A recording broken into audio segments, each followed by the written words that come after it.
प्यारे बच्चों, आज हम 11th फिजिक्स में जो हमारा चैप्टर नंबर 8 है वर्क पावर एंड एनर्जी, उस चैप्टर में हम पढ़ेंगे वर्क एनर्जी थ्योरम। ठीक है। ये जो थ्योरम है ये वर्क और एनर्जी के बीच रिलेशनशिप को बताता है कि वर्क और एनर्जी किस तरह से एक दूसरे से संबंधित है, इस चीज को बताता है। ठीक है। तो यहाँ पर हम बात कर रहे हैं वर्क। देखो नाम से ही लग रहा है आपके पास वर्क और एनर्जी। वर्क, हम यहाँ पर जो वर्क होता है, वर्क क्या होता है आप जानते हैं, W is equal to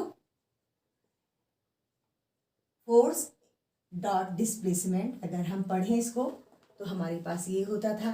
energy यहाँ पर जिस एनर्जी की हम बात करेंगे वो बात करेंगे हम काइनेटिक एनर्जी की। यानी जो हम रिलेशनशिप निकालने जाएंगे या जो ये थ्योरम कहती है वो क्या कहती है, काइनेटिक एनर्जी और वर्क के बीच में रिलेशनशिप बताती है। ठीक है। तो पहले इसका स्टेटमेंट देखते हैं कि इसका स्टेटमेंट क्या कहता है। ठीक है। इसका स्टेटमेंट कहता है कि किसी भी बॉडी पर जब हम फोर्स लगाते हैं तो फोर्स लगाने पर उसमें डिस्प्लेसमेंट होता है, और यदि वो बॉडी पहले से मोशन में है, ठीक है, तो क्या होगा, फोर्स लगाने से जो वर्क डन होगा वो क्या होगा, वो वर्क डन इक्विवेलेंट होगा जितनी उसकी काइनेटिक एनर्जी में परिवर्तन हुआ है। मीन्स सपोज ये हमारे पास डस्टर है, ये कोई बॉडी है और ये बॉडी ऑलरेडी u वेलोसिटी से मोशन में है। ठीक है। ये क्या कर रही है, u वेग से गति, इसका जो इनिशियल वेलोसिटी है वो u है। ठीक है। अब इस पर क्या लगाया, इस पर एक फोर्स लगाया इस डायरेक्शन में। ठीक है। इस डायरेक्शन में इस पर क्या लगाया, फोर्स लगाया, एक कांस्टेंट फोर्स। सपोज मैं पहले कांस्टेंट फोर्स की बात कर रही हूँ। कांस्टेंट फोर्स लगाया तो फोर्स लगाने से इसकी वेलोसिटी में क्या आएगा, चेंज आएगा। ठीक है। इसमें परिवर्तन होगा। ठीक। और परिवर्तन होने पर अब क्या हो गया, ये सपोज v वेलोसिटी, जो इसकी फाइनल वेलोसिटी होती है वो सपोज v होती है। तो चूंकि ये पहले से मोशन में थी तो इसके पास क्या रही होगी, काइनेटिक एनर्जी। कोई भी वस्तु जब गति की अवस्था में होती है तो उसमें जो ऊर्जा होती है उसको हम क्या कहते हैं, काइनेटिक एनर्जी कहते हैं। यानी ये क्या थी, मोशन में थी ये बॉडी ऑलरेडी u वेलोसिटी से, इस पर फोर्स लगाया तो अब इसकी फिर से वेलोसिटी चेंज हो गई तो इसकी काइनेटिक एनर्जी में चेंज हुआ। तो जो वर्क डन हुआ फोर्स लगाने से, जो वर्क डन हुआ वो चेंज इन काइनेटिक एनर्जी के इक्वल होगा। ठीक है। इसका स्टेटमेंट कहता है कि जो वर्क डन हो रहा है किसी भी फोर्स के द्वारा, किसी भी नेट फोर्स के द्वारा, ठीक है, फोर्स कई टाइप के हो सकते हैं, आपके पास ग्रेविटेशनल फोर्स हो सकता है, आपके पास कांस्टेंट फोर्स हो सकता है, आपके पास कंजर्वेटिव फोर्स हो सकता है, नॉन कंजर्वेटिव फोर्स हो सकता है, फ्रिक्शनल फोर्स हो सकता है।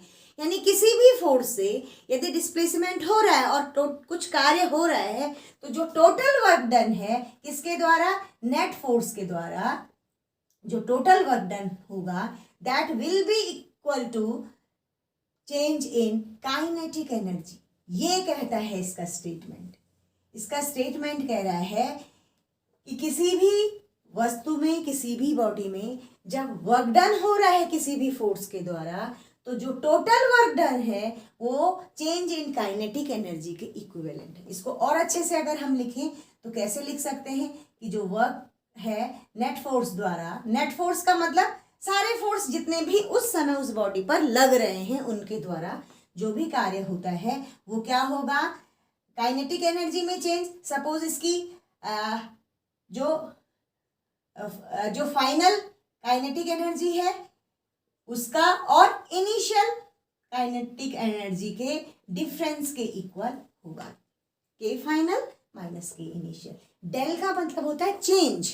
तो कितना चेंज हुआ है इनिशियल में, कितनी इनिशियल वेलोसिटी में कितना चेंज हुआ है ये कौन दिखाएगा, ये जो टोटल वर्क डन होगा उसके इक्वल होगा। ठीक है। तो इसको हम क्या कह सकते हैं, आप देखो, आप काइनेटिक एनर्जी, जो काइनेटिक एनर्जी होती है वो कितनी होती है, काइनेटिक एनर्जी का फॉर्मूला होता है हाफ mv²। अगर उसकी फाइनल वेलोसिटी या हाफ mu², अगर ये फाइनल काइनेटिक एनर्जी है तो इनिशियल, अगर इनिशियल में क्या है, इनिशियल में आप वेलोसिटी इनिशियल रख दिए, इनिशियल रख दीजिए, क्या हो जाएगी, हाफ mu²। तो ये स्टेटमेंट हो जाएगा W is equal to half M V square minus half M U square. ये है आपके पास change in kinetic energy is equal to total work done. ठीक है, और इसको हम प्रूफ कर सकते हैं, इस थ्योरम को हम प्रूफ कर सकते हैं। तो चलिए इसका प्रूफ देखिए, प्रूफ देखते हैं हम। और पहले मैं कांस्टेंट फोर्स की बात करती हूँ। कांस्टेंट फोर्स वाला आप प्रूफ देखिए इसमें कि सपोज कोई बॉडी, अच्छा इसमें जो बॉडी कंसीडर की जा रही है वो ऑलरेडी मोशन में है। ठीक है, वो यू वेलोसिटी से मोशन में है सपोज, और हम उस पर कोई फोर्स लगा रहे हैं, और फोर्स कैसा है इस समय, कांस्टेंट है। हमने एक बार फोर्स लगा दिया, फोर्स लगाने पर उस बॉडी में उसके मोशन में चेंज हुआ, उसकी वेलोसिटी क्या हो सकता है फोर्स लगाने से अगर पॉजिटिव वर्क हुआ होगा तो क्या होगा, डिस्प्लेसमेंट क्या होगा, डिस्प्लेसमेंट पॉजिटिव होगा, और जो वर्क डन होगा वो भी क्या होगा, पॉजिटिव होगा। ठीक है, और ऐसा भी हो सकता है कि माना बॉडी आगे जा रही है और मैं फोर्स लगाकर इसको पीछे खींच रही हूँ। ठीक है, इसको डिस्प्लेसमेंट जो देने जा रही हूँ वो क्या हो रहा है, फोर्स लगाने से नेगेटिव हो रहा है, तो उस समय जो वर्क डन होगा वो क्या होगा, नेगेटिव वर्क होगा। तो वर्क डन आपका पॉजिटिव हो या नेगेटिव हो, फोर्स लगाने पर ही डिस्प्लेसमेंट में चेंज अगर हो रहा है तो वर्क डन होगा। It may be positive, it may be negative, वो पॉजिटिव भी हो सकता है और नेगेटिव भी हो सकता है। ठीक है, अब हम इसको प्रूफ कर रहे हैं। हम कह रहे हैं कोई बॉडी ऑलरेडी यू वेलोसिटी से मोशन में है, मोशन में हो है, इसका मतलब उसके पास क्या होगी, काइनेटिक एनर्जी है। अब हमने क्या कर दिया, उसको फिर से एफ फोर्स दिया तो उस पर क्या होगा, उसकी वेलोसिटी चेंज होगी। वेलोसिटी चेंज होगी, सपोज उसकी फाइनल वेलोसिटी क्या हो जाती है, वी हो जाती है। इनिशियली यू थी और फोर्स देने के बाद अब वेलोसिटी क्या हो गई, वी हो गई।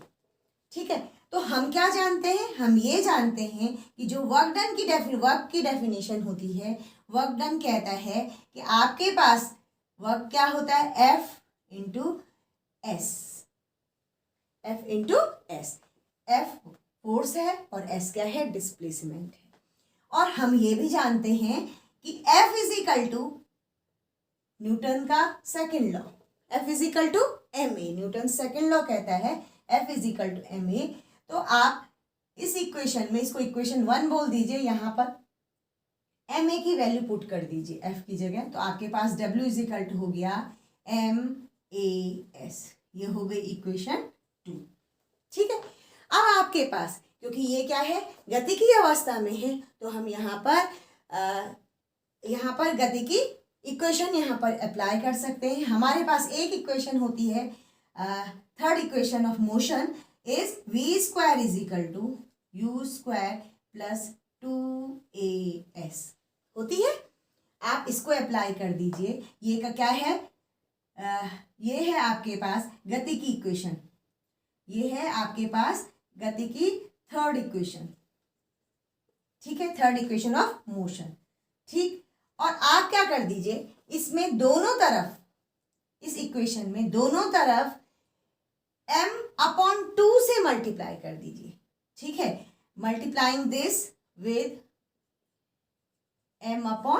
तो देखो जब m/2 करेंगे तो दोनों साइड हम m/2 से मल्टीप्लिकेशन कर रहे हैं, तो ये हो गया mv²/2। फिर प्रत्येक जो इस इक्वेशन के पार्ट्स हैं इनमें क्या हो जाएगा, m/2 से मल्टीप्लाई हो जाएगा प्लस 2as इंटू m/2। ठीक है, 2 से 2 कैंसिल हो गया। यहाँ पर देखो ये क्या हो जाएगा, हाफ mv², और ये क्या है, u है, ये हाफ mu² प्लसmas। ये क्या बन गया, ये बन गया आपके पास, यहाँ लेके चल रही हूँ मैं इसको, ये हो गया half mv² minus is equal to half mu² plus m, मैं पहले m को लिख रही हूँ mas। ठीक है, अब देखिए ये हाफ mv² और हाफ mu² यहाँ ले आइए, half mv² minus half mu² is equal to mas। और देखिए इक्वेशन 2 जो आपकी कह रही है MAS किसके इक्विवेलेंट है, किसके बराबर है, W के इक्वल है। तो आपके पास क्या हो गया, और ये क्या है फाइनल काइनेटिक एनर्जी KF, और ये क्या है KI, इनिशियल U था तो इज इक्वल टू W, और यही क्या है आपकी वर्क एनर्जी थ्योरम है कि जो टोटल वर्क डन होता है किसी भी फोर्स के द्वारा वो चेंज इन काइनेटिक एनर्जी के इक्वल होता है। तो ये जो आपने किया प्रूफ, ये क्या है कांस्टेंट फोर्स के लिए था, ठीक है, ये किसके लिए था, कांस्टेंट फोर्स के लिए था। अगर आपके पास वेरिएबल हो फोर्स, ठीक है, वेरिएबल फोर्स हो, जो बल लगाया जा रहा है वो कांस्टेंट ना होकर कैसा हो, परिवर्ती हो, वेरिएबल हो, चेंज हो रहा हो, तब हम कैसे इसको प्रूफ करेंगे, तब भी रिलेशन यही होगा, तब भी रिलेशन क्या होगा, यही होगा।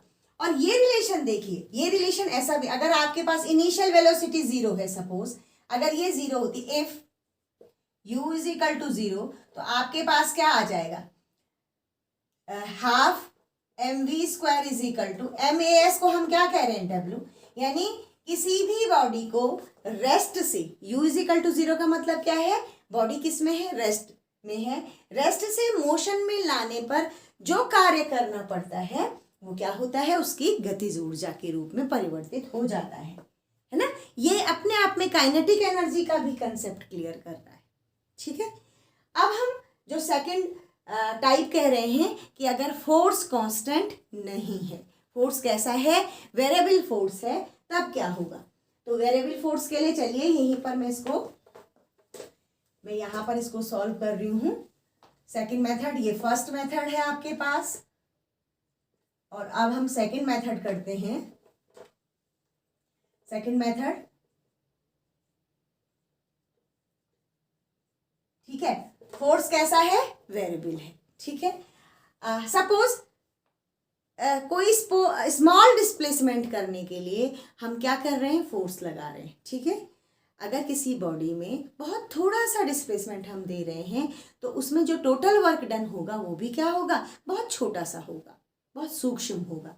तो उसको कैसे लिखते हैं, DW, कैसे लिखते हैं, कैलकुलस मेथड है ये, क्या लिखेंगे हम, स्मॉल वर्क को हम क्या लिख सकते हैं, DW is equal to F.ds, ठीक है।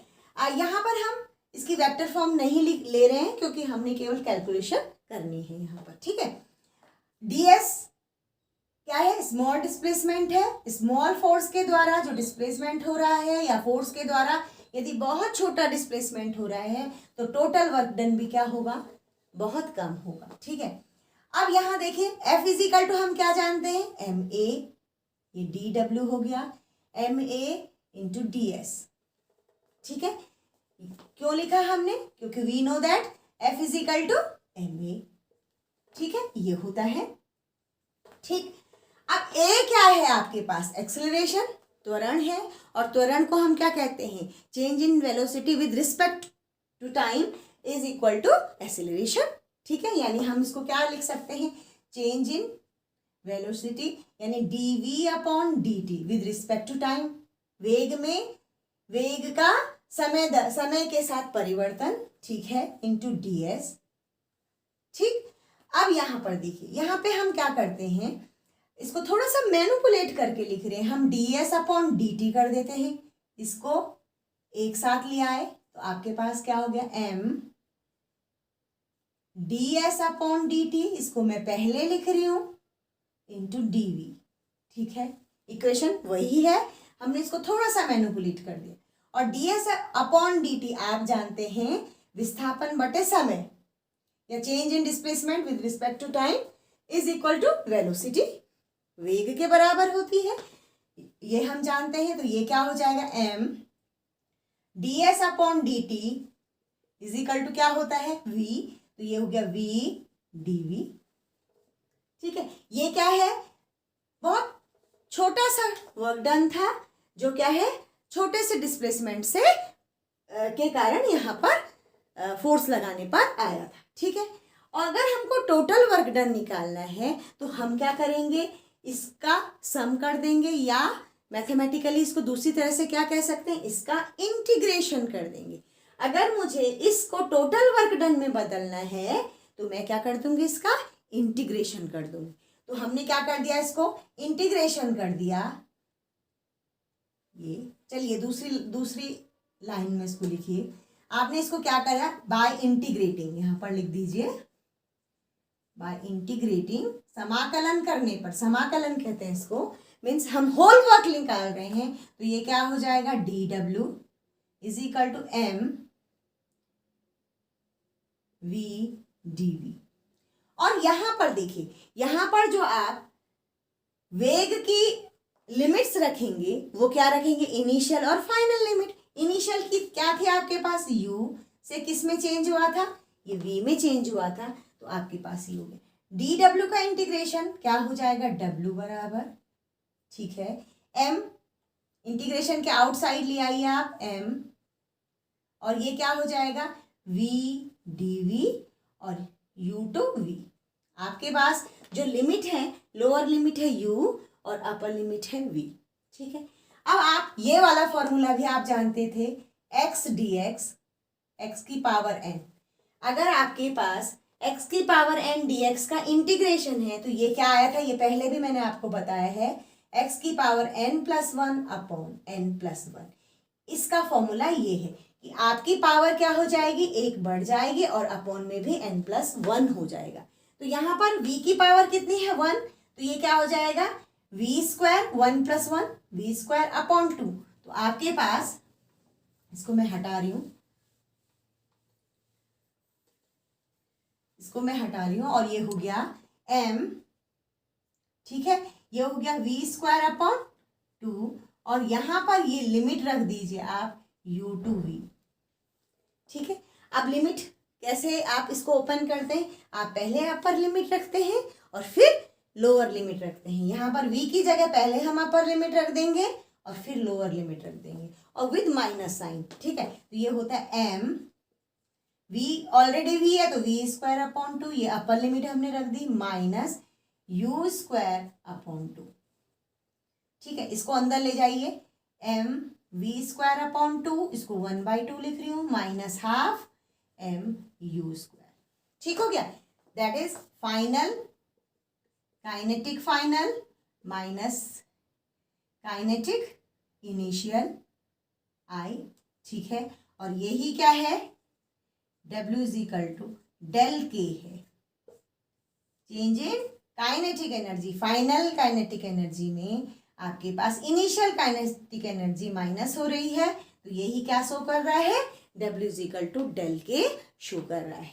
तो ये है आपके पास वर्क एनर्जी थ्योरम, जो क्या बताता है, वर्क और एनर्जी का रिलेशनशिप हमको बताता है।